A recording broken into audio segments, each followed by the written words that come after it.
Hi everyone, I'm Bakhtawar. I do book reviews, book casts, hauls, things like that. Today I'm doing a graphic novels haul. Now I would preface by saying that I'm completely a beginner when it comes to graphic novels. I think I'm one of those really ignorant people that thought that graphic novels were like, only for people of the DC and Marvel universe, like fans of the DC Marvel universe. So, but apparently graphic novels can be about anything. Original stories, reimaginings of classic novels. I think on the Last Word Books website, I think that's the name of the bookshop. I sometimes mix things up. I saw the graphic novel version of Les Miserables by Victor Hugo. Victor Hugo, who also wrote The Hunchback of Notre Dame. I think his works are perhaps the most pivotal ones in French literature. So I wanted to pick that up, but I think books there, they just go out of stock almost as soon as they come on. Now, those of you that may not be familiar with the concept of a graphic novel, it's like a glorified comic book, but often, it comes in hardback, but it has a more traditional novel format, you have a beginning, a middle, and an end, there's a turning point, there's character development, there's stuff like that. So, more similar to a novel, except obviously in a comic book form. Now, I've already had these novels for about 3 weeks, but I didn't get a chance to shoot a video. I actually update my Instagram very regularly with what I'm reading, so make sure that you're following me on there. Okay, so I'm going to start with the first one. This is Snowpiercer, The Escape. Now, Snowpiercer is actually a trilogy. I have all three. I actually have finished all three as well since I got them. They're very interesting. Stay tuned for what I'm about to tell you. So Snowpiercer was originally published in French in 1982 under the name La Transpersonnage. Try saying that 3 times fast. And of course it was later translated. Now this is, well, in a nutshell I would say it's a science fiction, dystopian, future, post-apocalyptic novel of a train that sort of perpetually circles the earth, and it has the last human survivors on it because the world has actually been afflicted by a second ice age, rendering, unlivable temperatures. So all the last human survivors are on the train is circling the earth, but everything that actually was in human society, namely, hierarchy and class divide and cruelty and all these other themes that I'm going to get into, they still very much exist on the train. So sort of every part of the train is a different facet of society, if you will. Now, despite the fact that this has the last bastion of civilization, it isn't obviously free from the intrinsic need for human advancement. So the protagonist in the first part, in volume 1, is a guy named Prolof who escapes from the poorer carriages of the train. So the tail enders of the train, they're kind of like slaves. They have no rights. They're living in really squalid and cramped, a really cramped space, while sort of the front of the train caters to the elite. They even have like sushi and everything. They're living in comfort. So even after the world has ended, the elite still obviously retain a great deal of power. The protagonist of volume 1 is a guy named Prolof. He sort of escapes from the tail-ender carriages, and he tries to make his way to the secret engine, as it is called in the novel. The secret engine is sort of the heart of power in the train, because whoever controls the engine controls the train. Even the Heart of Darkness. Who's read The Heart of Darkness by Joseph Conrad? I get carried away. So this is actually Prolof. I don't know if you can see this. I don't have the remote which automatically zooms things. So, obviously the art is beautiful. It's by this lovely French illustrator, Jean-Marc Rochette, I think. He's very famous. He's done a bunch of other things. So, sort of volume 1 simply ends with the Snowpiercer colliding with either another Snowpiercer or, well, that's it. The first part is they're just building up the action. It wasn't as interesting as volume 2 and 3. Now, volume 2, The Explorers, was a lot more interesting. A lot more interesting. Now, the volume 2 is based on a second Snowpiercer, a second train of the same nature, and it's got this whole society inside it. There's this community that has religious zeal, and they use it to control people, and there's politicians. There's so much. There's a team of explorers who regularly venture outside and kind of collect discarded human artifacts and kind of explore what the temperatures are. They kind of record things to sort of enable people to. Well, actually nothing. They don't actually have a purpose. They actually don't have a purpose, actually. They just explore. So there's a different protagonist, obviously. In volume 2, his name is Louis. He has a love interest. The story sort of ends with them, with the Snowpiercer completely losing power and getting kind of destroyed. I think there's been a couple of explosions along the way. And then they just end up at a facility, this secret facility, which seems to have this, its own electricity supply for some reason. And it's very interesting because that means that there has to be life there, right? But it's left as a cliffhanger. Now this was my favorite of all of them. This was my favorite. It's called Volume 3 Terminus of the same Snowpiercer.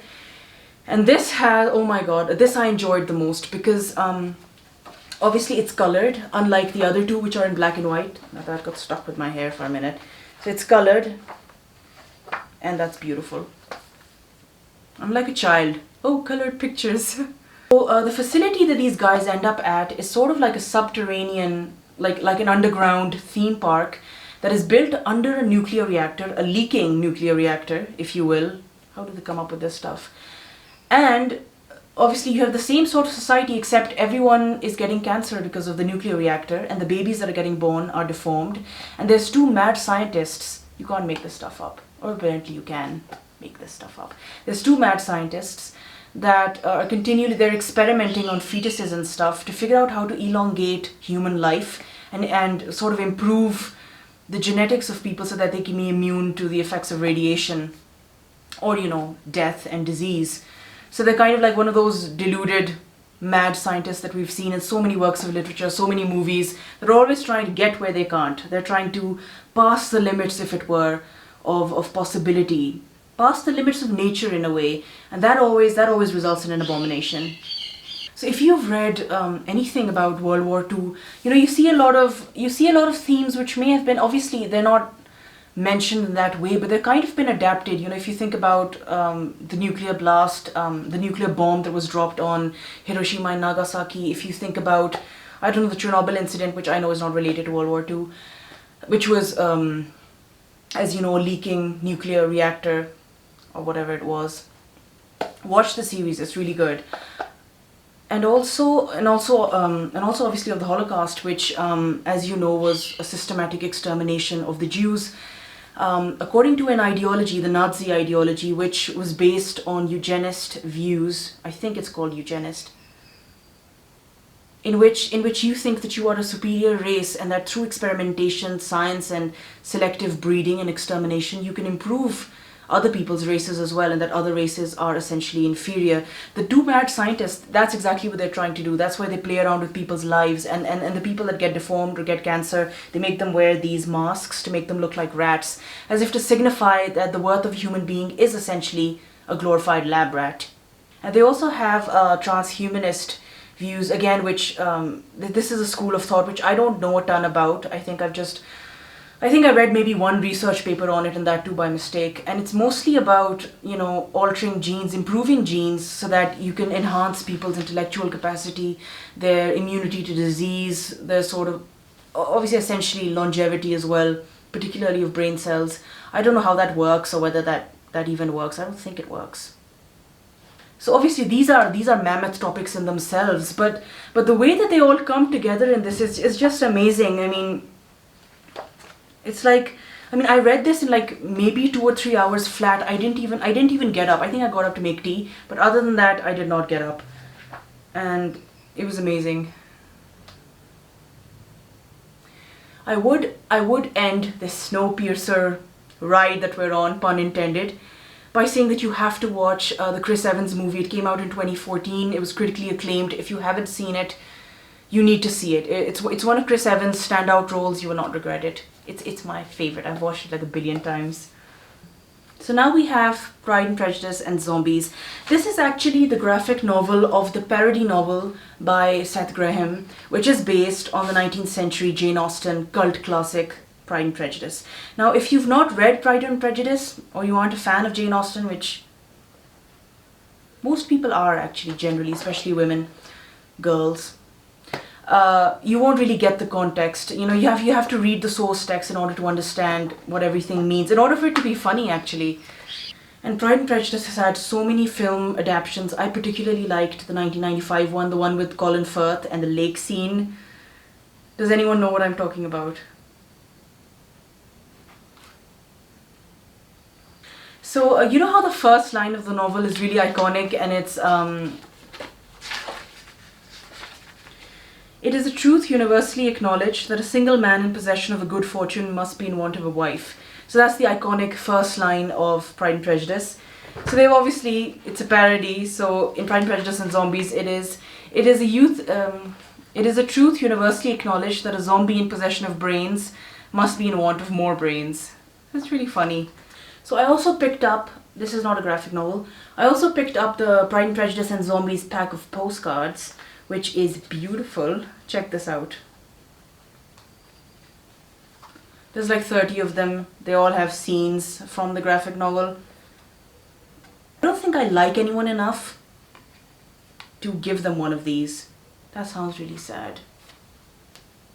I'm kidding, there's no one behind the camera. So that's all, folks. Hope that was useful. Leave your suggestions for graphic novels in the comments below. I'd love to discover new ones. I've been told by my friends about, I think it's Sandman by Neil Gaiman, which is either one graphic novel or a few. I'm not sure about that, and I've been told a few others. So if you have good suggestions, please, I'm really enjoying them at the moment, especially with my lack of concentration problem that I may have shared in my last video, unless this video goes up first. I don't know. Anyway, take care of yourselves and consider subscribing.